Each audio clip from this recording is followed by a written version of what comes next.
Assalamualaikum dan welcome back to my YouTube channel. So hari ini adalah hari untuk kisah seram Ketot ataupun Seketot. Bagi yang baru dekat channel ni, jangan lupa tekan butang like, subscribe dan juga notification bell. Dan juga bagi korang yang dah buat semua benda tu, aku ucapkan terima kasih. Jadi, tanpa menunggu lama, let's jump into our story. Kisah seram pada kali ini disampaikan oleh seorang lelaki bernama Leman mengenai pengalamannya ketika memandu pada waktu malam. Assalamualaikum. Cukuplah aku kenalkan diri aku sebagai Leman. Disebabkan tuntutan kerja, nak tak nak, aku memang banyak travel. Boleh kata, semua highway dan lebuh raya aku dah jelajah. Aku pula jenis yang tak suka drive siang, sebab kalau drive siang, aku akan sakit kepala bila cahaya matahari masuk dalam mata. Rasa silau, pening-pening. Jadi, aku ambil keputusan bila nak pergi mana-mana tempat yang jauh, aku gerak waktu malam. Kisah pertama ni berlaku sekitar tahun 2003. Masa ni aku naik motor. Tengah malam dalam pukul 12 macam tu. Aku lalulah jalan yang berbukit macam roller coaster tu. Lampu jalan jauh-jauh. Yalah, jalan kampung. Kiri kanan jalan adalah hutan. Aku berhati-hati juga sebab takut babi hutan keluar melintas tengah-tengah malam ni.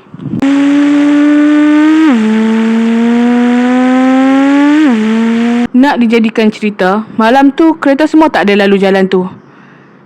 Jalan ni pula dikira sebagai jalan shortcut lah untuk balik ke rumah aku. Dalam 10 minit aku bawa motor, tiba-tiba aku nampak ada lampu van dari belakang. Dalam hati aku cakap, Alhamdulillah, terang sikit jalan ni. Takutlah juga kokok nak ada babi melintas aku tak nampak.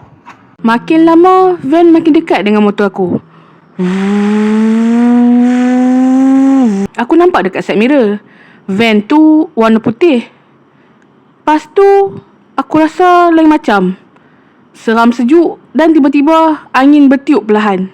Bila van tu potong saja aku, baru aku perasan rupa-rupanya tu van jenazah. Aku toleh kat van tu. Aku nampak dalam tu ada keranda. Aku tak perasan pula muka driver van tu sebab aku tak sempat nak tengok.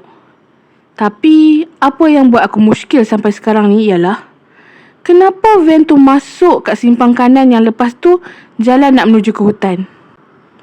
Setahu aku lepas tu memang dah tak ada jalan. Kat situ jalan mati. Tapi disebabkan nak balik rumah punya pasal, aku pun bersangka baik je lah. Mungkin van tu sesat. Tak sampai 20 minit, aku dah sampai rumah aku. Dalam tu aku asyik terfikir, buat apa dia masuk hutan pukul 1 pagi? Bukan ada rumah orang dalam tu. Hutan aja. Kisah seterusnya adalah perjalanan mencabar aku dengan wife balik dari raya. Dari Kedah nak pergi Terengganu. Waktu tu kita orang pasang Waze. So kita ikut je lah jalan yang Waze tu tunjuk. Kita orang gerak waktu maghrib. Nak dijadikan cerita, aku perasan aku asyik ternampak surau yang sama. Hai, berapa kali dah duk nampak surau ni? Sesat dah bah. Motiak betul wes ni. Disebabkan aku dah mula syak yang kita orang dah sesat, aku ambil keputusan untuk pergi buang air dulu dan ambil wuduk dulu kat surau yang aku nampak tadi. Bila aku dah siap semua, aku nampak wife aku je yang tak nak buang air. Walhal tadi dia pun nak ikut pergi tandas. Lepas tu aku nampak lah ada 2-3 orang pakcik yang tengah lepak dekat surau tu. Aku tanyalah pakcik tu, kat mana jalan nak pergi Kota Baru? Dari KB baru aku pergi ke Kuala Terengganu. Orang semua suruh guna jalan yang Waze tu bagi. Tapi masa dalam kereta, aku ubah fikiran. Aku baca bismillah. Aku guna jalan yang lain dari yang Waze dan pakcik tu bagi tahu. Guess what? Aku berjaya keluar dari tempat yang sama. Lepas tu, wife aku bagi tahu aku, Yang, you tahu tak kenapa I tak guna tandas tadi? Sebab dalam toilet tu ada tempat mandikan mayat. Lepas tu, aku cakap pasal pakcik yang aku tanya jalan tu dekat wife aku. Korang nak tahu apa wife aku cakap? Awak ni Yang. Tadi mana ada siapa-siapa? Kan kita 2 orang aja. Nah, habis tu, siapa yang aku bercakap tadi? Hari dah makin malam. Memang dah makin gelap. Tengah syok bawa kereta, tiba-tiba Waze cakap, accident ahead, accident ahead. Si Wiz ni. Main mana aksiden pula. Kereta tak ada, jam pun tak ada. Tiba-tiba hang kata aksiden pula dah. Masa tu, wife aku dah takut dah. Dia dah start menangis dengan gelabah, semua dah cukup. So, untuk menenangkan wife aku ni, aku bagi dia makan cookies. Dan Alhamdulillah, lepas wife aku makan cookies tu, barulah dia stop gelabah dan aku pun dapat fokus bawa kereta. Tanpa suara wife aku ni duk cakap, takut. Orang perempuan.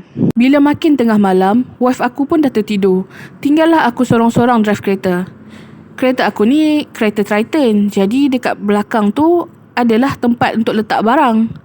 Masa memandu tu, aku perasan aku macam ternampak kelibat hitam. Tapi lepas aku tengok lagi sekali, tak ada pula. Lama-lama aku intai, nampak lagi kelibat hitam tu. Aku rasa macam nak berhentikan kejap kereta kat tepi jalan, nak tengok benda apa yang ada kat belakang tu. Bulu roma aku meriding je. Tiba-tiba kabus tebal pula datang. Nak tak nak, aku kenalah buka sikit tingkap, bagi udara sama sejuk. Kalau tak, cermin depan tu dia berkabus dan aku tak boleh nampak depan.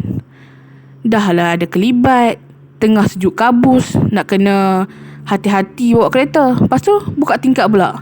Kau rasa tak goyah aku time tu? Tiba-tiba aku terbau macam bau wangi. Aku kejut wife aku. Wife aku pun bau benda yang sama. Kita orang terus terkumat kamit baca doa apa-apa. Dalam pukul 2 macam tu, kita orang sampai KB. Esok baru terus ke Kuala Terengganu. Aku check in homestay dulu. Nasihat aku, jangan takut dan gelabah masa drive. Gangguan tu ada, tapi kena steady. Kalau minda kita lemah dan terikut je emosi, mesti kita akan terbabas atau aksiden. Lawan emosi dan selalu fikir nak sampai destinasi dengan selamat. Itu je nasihat aku. Jiwa kena kental bro.